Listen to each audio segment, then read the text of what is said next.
Asal-usul Batu Nek Jago. Cerita rakyat dari Dusun Pelanjau, Kecamatan Tebas, Kabupaten Sambas, Provinsi Kalimantan Barat. Pada zaman dahulu kala, di Gunung Pelanjau, ada sebuah bukit kecil, yaitu Bukit Penanggung. Tinggallah sebuah keluarga Dayak Kandayan atau Bakati yang rukun dan bahagia. Sang suami bernama Nek Jago. Dalam bahasa Melayu Sambas biasa disebut Nek Jage. Istrinya bernama Nek Kalamun. Mereka tinggal bersama anak dan menantunya. Anak perempuannya bernama Si Mabon Ampor dan menantunya bernama Si Empeng Basi. Beberapa lama kemudian, Si Mabon Ampor dan Si Empeng Basi menikah, lalu dikaruniai seorang anak laki-laki. Sebelum Si Mabon Ampor melahirkan, Nek Kalamun mempersiapkan satu buah tempat padi yang biasa disebut bau, yang dindingnya sangat kokoh dan terbuat dari kulit kayu yang tebal.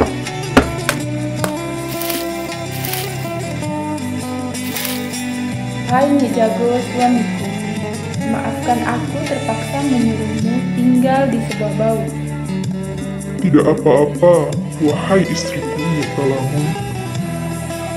Ini kulakukan demi cucu kita. Aku mengerti maksudmu. Segala sesuatu dilakukan atau dikerjakan oleh Nek Jago di dalam bau tersebut. Alasan mengapa Nek Jago tidak diperbolehkan melihat cucunya karena Nek Jago sebelumnya pernah pergi berburu di dalam hutan di tengah gelapnya malam. Nek Jago dan anjing peliharaannya kehabisan alat penerangan. Beliau kesulitan untuk berburu, bahkan untuk jalan pulang saja tidak terlihat. Nasib memang lagi sial kali. Minyaknya habis.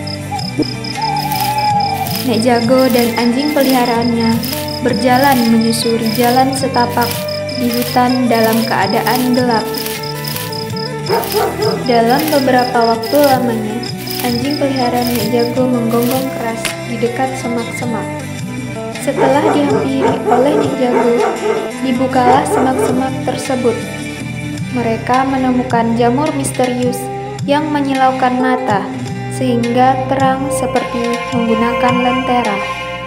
Namun, tiba-tiba terdengar suara misterius dari arah jamur tersebut. Cahaya apakah itu? Terang sekali.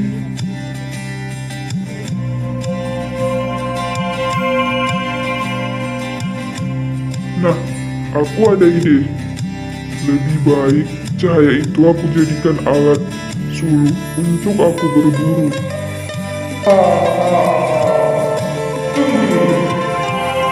Sebelum menggunakan jamur ini, kamu harus berjanji kepada aku.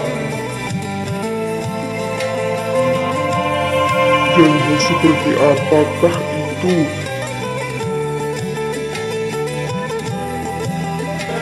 Berjanjilah untuk tidak menemui cucu kesayanganmu saat lahir nanti sampai dia berumur 7 tahun.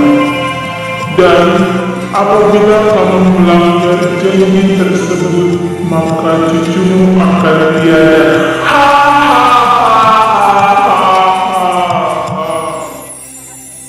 Baiklah, aku berjanji akan menepatinya. Kemudian terjadilah perjanjian antara Nek Jago dengan penunggu jamur misterius. Di perjalanan menuju pulang, Nek Jago melihat hewan buruan. Nek Jago terheran-heran. Hewan buruannya mati seketika sebelum diburu saat terkena cahaya dari jamur tersebut. Lalu pulanglah Nek Jago ke rumah dengan hasil buruannya yang melimpah. Setelah dia sampai di rumah, Nek Jago menceritakan kejadian tersebut ke istrinya dan anak serta menantunya. Di situ, Nek Kalamun sangat sedih dengan apa yang telah terjadi. Maka dari itu, Nek Kalamun berpikir bagaimana caranya agar janji yang dibuat suaminya tidak dilanggar. Maka dibuatlah lumbung padi atau yang disebut bau sebagai tempat persembunyian Nek Jago. Karena keinginan kuat, Nek Jago ingin melihat cucunya yang baru lahir. Takut nanti kejadian itu menimpa pada cucunya, sama seperti hewan buruannya, maka disembunyikanlah Nek Jago oleh istrinya Nek Kalamun ke dalam lumbung padi atau yang disebut bau. Bagaimana ya caranya agar aku bisa melihat cucuku setelah dia lahir ke dunia nanti? Aku ada ide.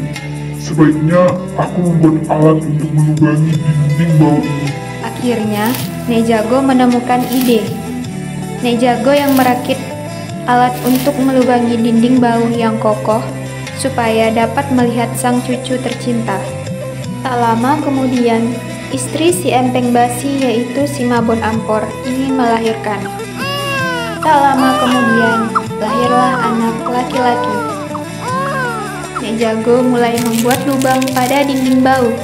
Dari situlah awal mula keegoisan Nek Jago yang telah merasuki hati dan pikirannya tak terkendalikan.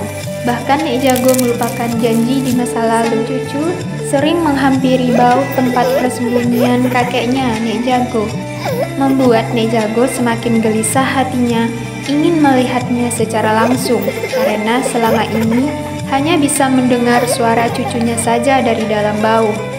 Pada akhirnya, dengan waktu yang lama hingga bertahun-tahun, lubang yang dibuat Nek Jago pun tembus, sehingga Nek Jago bisa melihat ke arah luar dan bisa melihat cucunya yang sudah bisa berjalan yang selama ini dirindukan. Setelah Nek Jago dapat melihat sendiri cucunya, Nek Jago merasa heran mengapa cucunya langsung jatuh. Namun cucunya sudah tidak bernyawa lagi. Ternyata yang mengakibatkan cucunya tidak bernyawa adalah cahaya yang masih memancar dari kening Nek Jago. Jamur itu masih menempel di dahi Nek Jago. Nek Jago sadar dengan hal itu. Ia segera ingin melepaskan jamur yang menempel di dahinya, namun tidak bisa. Jamur itu sudah menempel dan menyatu dengan kulit dahinya Nek Jago. Nek Jago sangat menyesal mengapa ia lupa dengan janji di masa lalunya. Tiba-tiba, hari pun menjadi gelap. Hujan turun dengan derasnya. Cepat buka bau ini. Ayah, tunggu sebentar. Aku akan membukanya. Maafkan kakekku, kamu ini senang melihatku hingga kamu tidak berdaya. Singkat cerita, semua anggota keluarga Nek Jago setelah disambar petir, semuanya berubah menjadi batu. Kemudian, batu-batu tersebut berguling-guling terjun dari atas bukit, bawah bukit, ke arah sungai. Sampai sekarang, batu-batu tersebut menjadi keramat oleh penduduk setempat yang diberi nama Keramat Batu Nek Jago. Sampai sekarang, masyarakat Dayak yang mendomisili di Pelanjau dan sekitarnya meyakini tempat tersebut untuk membayar niat apabila sesuatu yang diinginkan atau dicita-citakan.